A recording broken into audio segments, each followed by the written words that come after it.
Hola mis queridos hermanos, que la paz de nuestro Señor Jesucristo esté con nosotros y siempre nos acompañe y nos guíe, que sus misericordias sean para siempre con nosotros.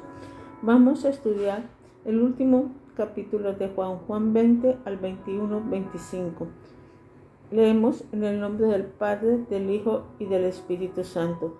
Cuando llegó la noche de aquel mismo día, el primero de la semana, estando las puertas cerradas en el lugar donde los discípulos estaban reunidos por miedo de los judíos, vino Jesús y puesto en medio le dijo: paz a vosotros. Juan 20:19.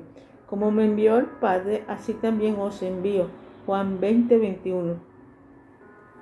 En el Antiguo Testamento, cuando se quería hacer hincapié en el poder de Dios, siempre se hacía referencia al Éxodo. La mano poderosa del Señor había hecho evidente en la noche de Pascua y en todos los años de peregrinación. A pesar al Nuevo Testamento, los autores, siempre bajo la dirección del Espíritu Santo, citan la resurrección como la prueba contundente del poder divino. En el capítulo 20 de Juan, testifica de ese poder y de sus consecuencias. Los que niegan la resurrección de Cristo se ponen también a los 4 evangelios, el resto del Nuevo Testamento y a los profetas del Antiguo. La resurrección es una doctrina central en las enseñanzas bíblicas y en nuestra fe. Capítulo 20 del 1 al 29. Es fácil de entender la devoción que esta mujer tenía por el Señor, María Magdalena. Las Escrituras dicen que es la misma de quien Cristo había sacado 7 demonios, por lo que su gratitud era intensa.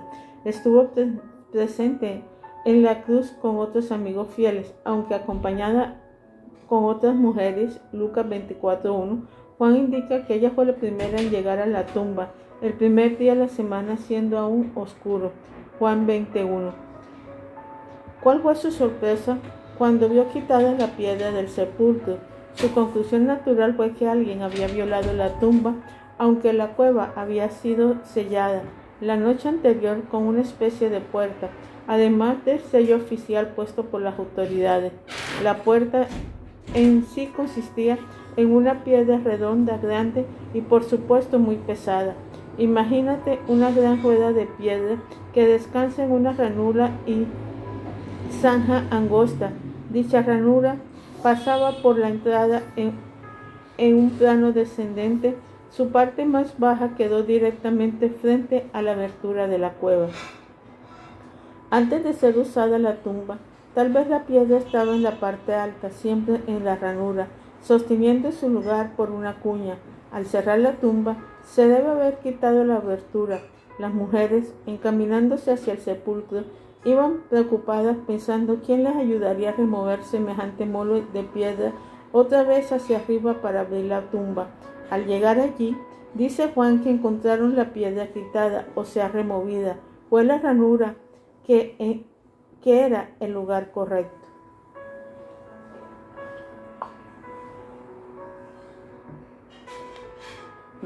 (2 al 10). María le avisó de sus hallazgos y ellos corrieron al sepulcro, a Pedro y a Juan. Juan llegó primero, pero no necesariamente porque fuera mejor atleta, aunque sí era más joven. Por otro lado, es posible que Pedro cargara con el peso ese de su conciencia que le remordía.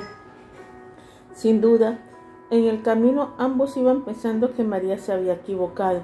Como dice el comentarista, nadie se apresura a un cementerio para ver los muertos, tampoco esperaban que la resurrección hubiera ocurrido.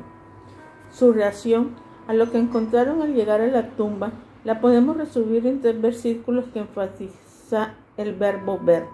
Juan, bajándose a mirar, vio los lienzos puestos allí, pero no entró. Versículo 5. La palabra que el Espíritu guió a Juan a usar quiere decir percibir, entender. Entonces el discípulo no solo dejó que sus ojos grabaran la escena, reportando los detalles de la mente. Desde el principio, Juan entendió la magnitud de los hechos. Lo que vio no era resultado de un robo. Cristo había resucitado. Pedro entró al sepulcro y vio los lienzos puestos allí y el sudario que había estado sobre la cabeza de Jesús, no puesto con los lienzos, sino enrollados en un lugar aparte.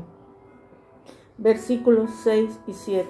Esta vez el Espíritu Santo que inspiró a los que escribieron la Biblia vuelven a usar la palabra vio, que significa presenciar, como alguien cuando ve el teatro. Juan entró también y vio y creyó. Las palabras combinadas ver y saber quieren decir que Juan supo con certeza y creyó de la misma manera que Cristo había resucitado antes de verlo personalmente. Estos hombres no habían entendido lo que Cristo le había enseñado acerca de la resurrección, pero la vista a la tumba vacía empezó a levantar las neblinas de su mente. Marta, María y Cristo resucitados, 20, 11 y 18.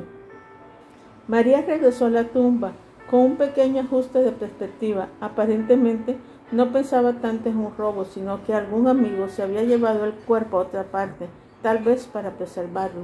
De todos modos, el cuerpo había desaparecido y ella dio riendas sueltas a sus lágrimas.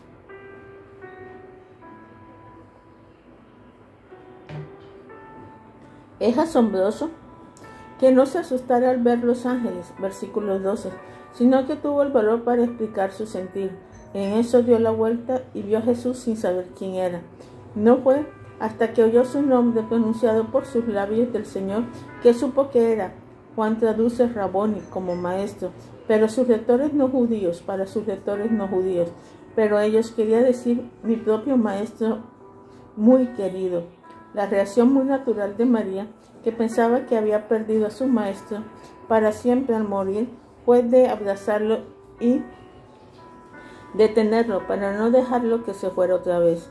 El Señor no permitió que su reacción continuara y le dio dos razones. Primero, que todavía no había ascendido y tenía algo pendiente que hacer. Antes debería ascender al Padre para presentar oficialmente su sangre derramada en propiciario por los pecados en el lugar santísimo, ante la presencia de Dios en el cielo. La segunda razón que le dio para que desistiera de su actitud fue que tenía un encomienda especial para ella, versículo 17, ir y reportarlo todo a sus hermanos. Versículo 20 del 19 al 29. Los discípulos y Cristo resucitados en 2 domingos. Los discípulos. El grupo de sus seguidores todavía no había entendido completamente la realidad de su resurrección. No distinguía del gozo que deberían tener sabiendo que ésta se había realizado, sino que sufrían por miedo a los judíos. En eso estaban cuando milagrosamente Cristo apareció entre ellos saludándolos en forma característica, paz a vosotros, como la necesitaban. Los eventos de los últimos 2 o 3 días le habían lanzado a una tempestad tan distinta de emociones y ahora sin pensar por la puerta llegaba Cristo poniéndose en medio de ellos. Sí, le hacía mucha falta la paz. El Señor les mostró las evidencias de su muerte en la cruz y no se regocijaron viendo al Señor. Versículo 20. Fue entonces que les recordó que les había dado una comisión. Para cumplir esa tarea era necesario un poder especial. Entonces sopló y les dijo, recibid el Espíritu Santo. Versículo 22. En esa ocasión les dio lo que necesitaban para ser su representante mientras llegaba el día de Pentecostés. Fue un periodo único, el lazo entre la ascensión de Cristo y la venida del Espíritu Santo. A quienes remitieran los pecados les son remitidos, y a quienes se los retuvieran les son retenidos. Versículo 23. La facultad de perdonar pecados solo pertenece a Cristo. A sus seguidores le correspondía anunciar al mundo que en Cristo hay perdón. Estos versículos no enseñan que un hombre puede perdonar el pecado. Tampoco es el principio de una ordenanza o sacramento. Es una comisión de predicar la remisión de pecados por la sangre de Cristo. Al no hacerlo, les son retenidos.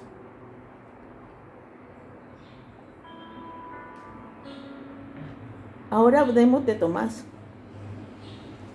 Cada privilegio de Cristo nos da una nueva responsabilidad, no se te lo olvide. Tomás se había perdido de la bendición maravillosa que los otros habían experimentado. Aún con toda la evidencia que se había ido acumulando, expresó sus dudas. Él quería practicar un examen físico de la evidencia. Precisamente el domingo siguiente tuvo su oportunidad. Estando él presente como los demás discípulos en el mismo lugar que antes, Cristo volvió a aparecer y extendió a Tomás la invitación para que tocara sus heridas, pero esto no aceptó. Con solo ver declaró: Señor mío y Dios mío. 20, 30, 31 nos revela el propósito del cuarto evangelio. En cierto sentido, el encuentro con Tomás representa el clima del libro. Su confesión es exactamente lo que Cristo buscaba de todos sus oyentes. Esto concuerda con el objetivo de Juan al escribir el libro. Véase la primera lección que trató acerca de este tema. 21:1-25. El último capítulo es un suplemento, una especie de apéndice que trata algunos asuntos pendientes entre los discípulos. No cabe duda que el tema principal de la obra termina en el 20:31. Sin embargo, el mismo autor, probablemente en corto plazo, agregó una conclusión a su obra maestra. No hay ningún manuscrito original entre los que existen que no tenga el capítulo 21 como parte integral del Evangelio. Debemos dar gracias a Dios porque aclaró varios puntos sobre lo que hubiera quedado duda. Tal vez esto es precisamente lo que Juan tenía en mente. 21:1-14. La escena cambia de Jerusalén a Galilea. Según el mensaje angelical del Maestro, 28:7, el Señor prometió encontrarlos ahí. Además, debido a la seguridad que sentían los discípulos en aquel día, no les pareció mala idea regresar a casa. 7 de ellos, bajo la influencia del siempre impetuoso Pedro, decidieron salir a pescar, tal vez porque estaban cansados, aburridos o por las necesidades económicas. No hubo nada malo en ello. El Señor no los regañó, pero como que esos expertos ya habían perdido el toque, porque aunque tuvieron fuera toda la noche, no pescaron nada. Una figura indistinguible en la playa les preguntó si habían recogido algo, a lo que respondieron en forma típica de pescadores frustrados, con un fuerte, lacónico y desanimado no. Entonces la voz autoritaria de la misma figura le dijo: echad las redes a la derecha de la barca y hallaréis. En eso Juan reconoció al Señor y Pedro se lanzó al agua para llegar hasta él. Los peces abundaron en la red, pero Pedro estaba más interesado en estar al lado de Cristo. Esto fue lo que le caracterizó a Pedro en toda la historia del ministerio terrenal del Señor. El Señor siempre manifestó algo típico de él, hizo provisión para los suyos y les preparó el desayuno. 21:15-19. Es interesante notar que los elementos pecado y juego se mencionan siempre en relación con los seguidores de Cristo. Su reclutamiento inicial ocurrió cuando se dedicaban a la pesca. Al final de la historia, Pedro sufrió una derrota ignominiosa alrededor de una fogata ante una sirvienta. Aquí, alrededor de otra fogata, Cristo tiernamente habla con el discípulo apenado y arrepentido. Con Pedro, Cristo hizo hincapié en el amor. Claro que era imprescindible responder positivamente a la luz que Cristo arrojaba. Los fariseos no lo hicieron. La doctrina que el Hijo enseñó venía del cielo, desde donde Él vino a revelar la obra y carácter de Dios. La doctrina tiene una gran importancia, pero al fin y al cabo uno tiene que enamorarse de Cristo. Esto no es un factor adicional a la doctrina o a la falta de luz. El amor viene por la obra del Espíritu Santo a través de la doctrina y la luz y crece en una vida de obediencia a ella. Las pruebas de carácter cristiano y grado de la fe que no profesan está en el amor que tienen por Cristo. El cristianismo es Cristo. Ser cristiano es sostener una relación personal con Él. Está resuelta en el amor que a su vez produce el servicio. Pedro, el pescador ya reconocido por su maestro, recibió una nueva comisión. La figura del Señor empleaba ya no es de pescador, sino de pastor de ovejas, a la que le encomendó que apacentara.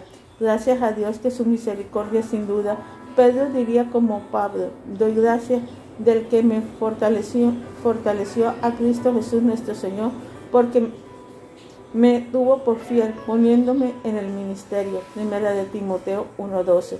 Durante los momentos Cuando confiaba más en sí mismo, Juan 13:37, Pedro había dicho que estaba dispuesto a poner su vida por Cristo. En ese entonces no sabía cuán débil era. Ahora, al lado del mar de Galilea, con un espíritu mucho más humilde, escuchó al Señor prometerle una muerte semejante a la suya.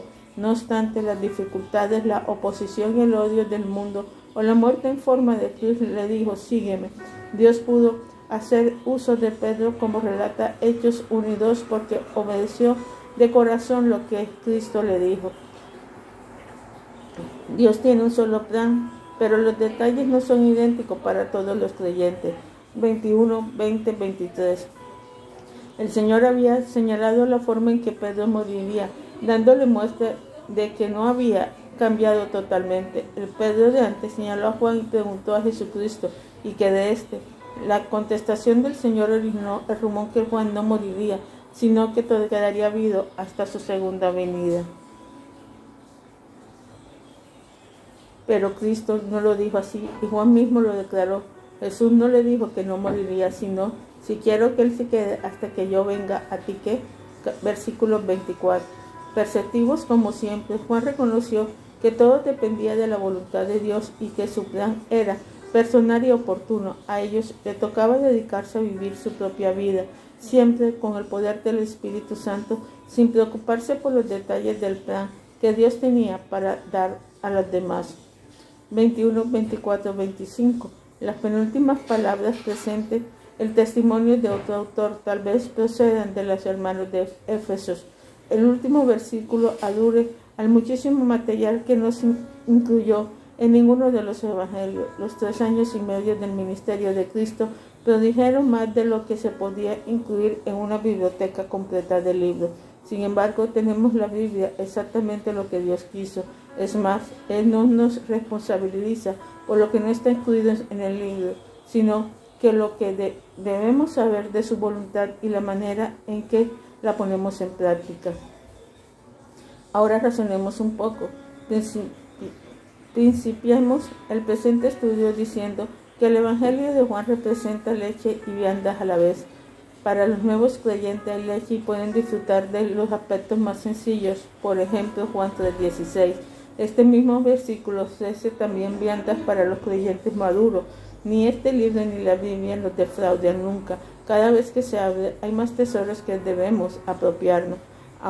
Aun cuando ya se haya pasado por sus páginas, conviene estudiarlo repetidamente. Así, el creyente se deleitará con sus enseñanzas y tendrá la oportunidad de paladear sus viandas. Bajo la dirección del Espíritu Santo, volverá a lamentar la condición de aquellos judíos, fieles con su ceguera, a pesar de la luz abundante que contemplaron.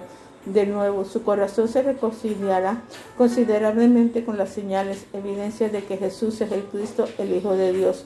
20:31. Qué privilegio sería sentarse a los pies del gran Maestro y disfrutar de sus brillantes y a la vez penetrantes enseñanzas. Luz, señales, enseñanzas, aprovéchala, es la clave de la vida eterna. Juan no escribió para entretener a sus lectores ni para llegar a algún vacío que los demás autores hubieran dejado. Presentó su mensaje para que el lector tuviera información digna de ser creída. La reacción de los lectores del primer siglo o del presente puede ser como la de los ciegos que permanecieron en su ceguera, o la de los que obedecieron la luz.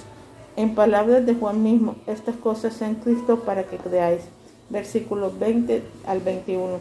Padre Celestial, te damos gracias, Dios eterno, misericordioso, por todo lo que haces. Que tu amor, tu presencia siempre esté con nosotros. Que tu misericordia, mi Dios, siempre nos ayude.